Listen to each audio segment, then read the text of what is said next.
is here. But if you're not, come on with me. We got work to do.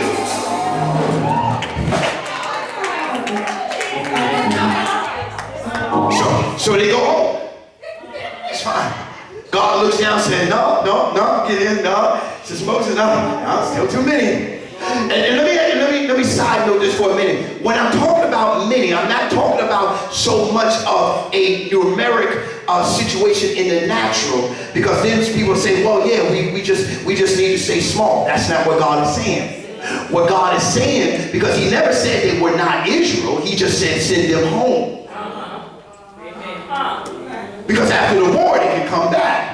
So what he's saying is saying that it's not that he doesn't want things to grow. He says, I don't want it to grow thinking you did it.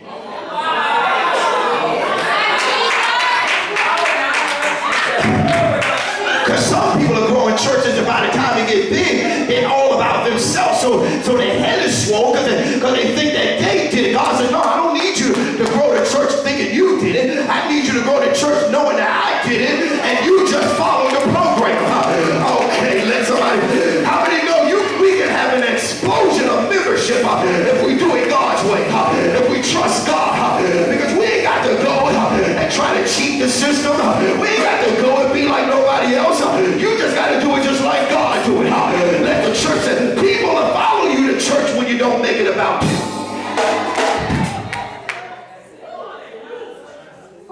Only time folks invite folks to church is when it's their time to preach, or their time to sing, or their time to do whatever, when they got the mic in their hand. Oh, come on now, come on to church with me. I got to do this Sunday. No, just tell them to come anyway.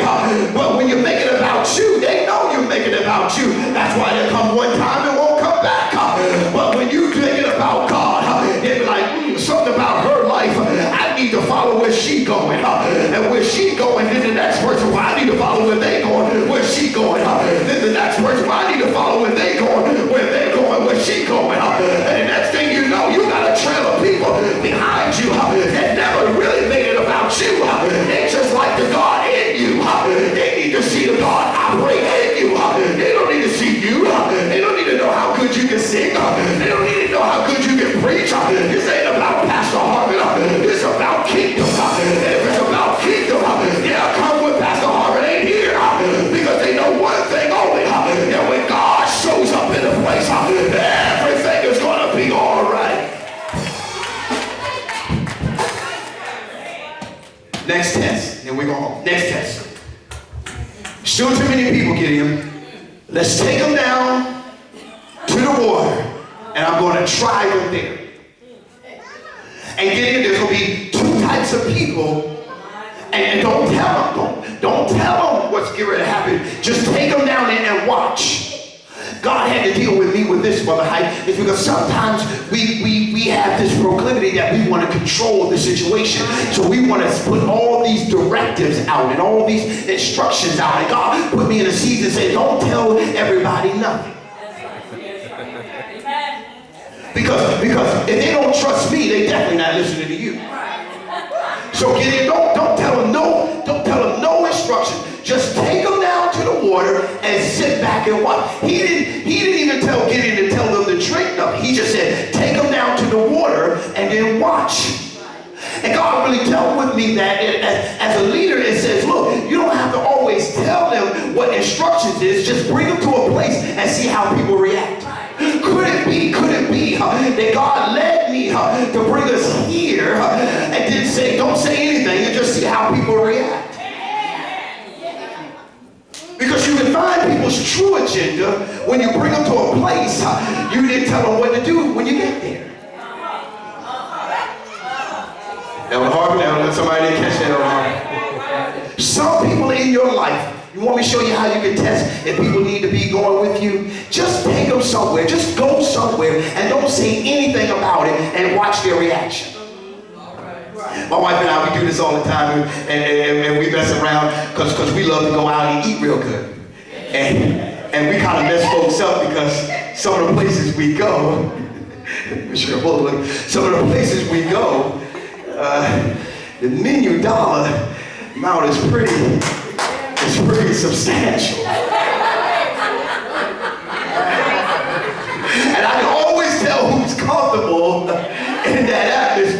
by the way they look at the menu.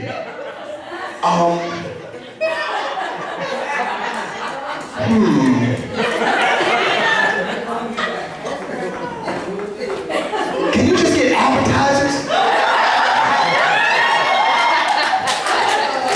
It happened to me before. I got taken to somewhere and I was like, I saw the prices and I was like,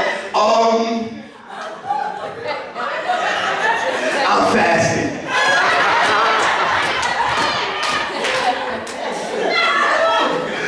Let me stop. But you always know how people react when you place them in certain situations. So sometimes we won't even say how much it is when you get there.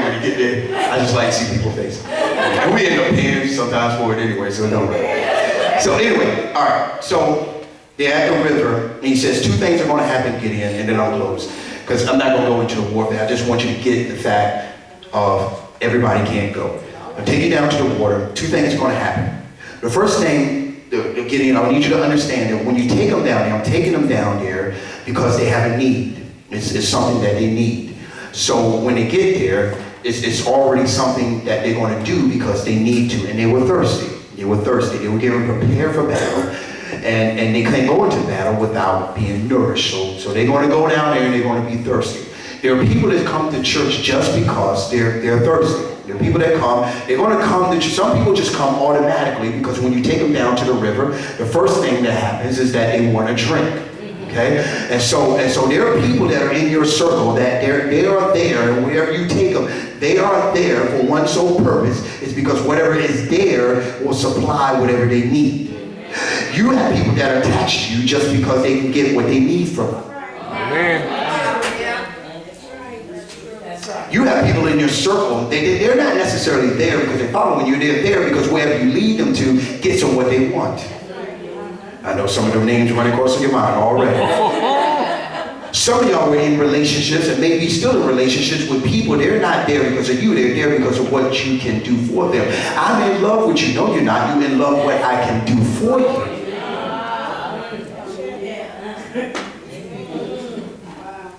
Two things happen. A group of men, the majority of the men, gets down on their knees and puts their face to the water and begins to drink. On their knees, begins to drink with their face in the water. The second group, which is the smaller group, what they do is that they reach down and they scoop the water up with their hands and they bring it to their face. And they begin to drink it as one, like a dog that lappeth water. So you have the majority that gets down on their face and puts their face down and drinks as they need in abundance, so they just guzzling in and guzzling in and guzzling in. And sometimes you have to understand God will bring you to a place not for you to get everything, but just for you to get enough. Because sometimes he can't give you everything because then it will slow you down from doing what you need to do next. And so what happens is that they're there because of the mass of what they can get. They begin to drink with their face down in the water, with their face down in the water, with their face down in the water, because all they're concentrating on is what I can get that would work for me, what I can get that can work for me. There are people that sit in ministries. There are people that sit in church. And even as we go to our next season, you may be sitting next to somebody and all they want to do is get all that they can get for them, and they're so buried into the fact of what they need for them that they're not watching what's going on around them. And what happens is that you don't need nobody on your team that when they make one gender all about them and they can't be watching. The Bible says that you need to watch and pray. You need to look around. You need to be discerned. And so the ones that were bending down and pulling the water up understood one thing, that I only need to get enough to do the battle and do the agenda that I have. I don't need to drink up all this water. I don't need to make it all about me. I don't need to take all of this in. All I need is a touch from God in order for me to get what I need, because when I get ready to go into battle, I can't be sluggish. Has anybody ever eat so much that you became sluggish? Come on, act like you had to itis sometimes. And you ate so much you could be sluggish. Sometimes I'd be at work, I'd be so hungry, Tori, and I try to get the biggest lunch possible. And then after lunch, I'm going to the first job after lunch and I'm just dragging. And that job just so happened to be Why I got to rewire a whole house? I'm looking at God saying, really? Really? You waited till I got the best lunch? You know, I'm trying to treat myself. I'm trying to get me this extra big meal. I'm trying to go, sit down at a restaurant at lunch. And the very next job has to be something where I got to really go to work. God said, I told you should have took enough for you to go through the next assignment. I come to tell somebody today, which one are you? Are you the one that makes it all about yourself? Or are you the one that said, God, just give me enough that I can do what you called me to do?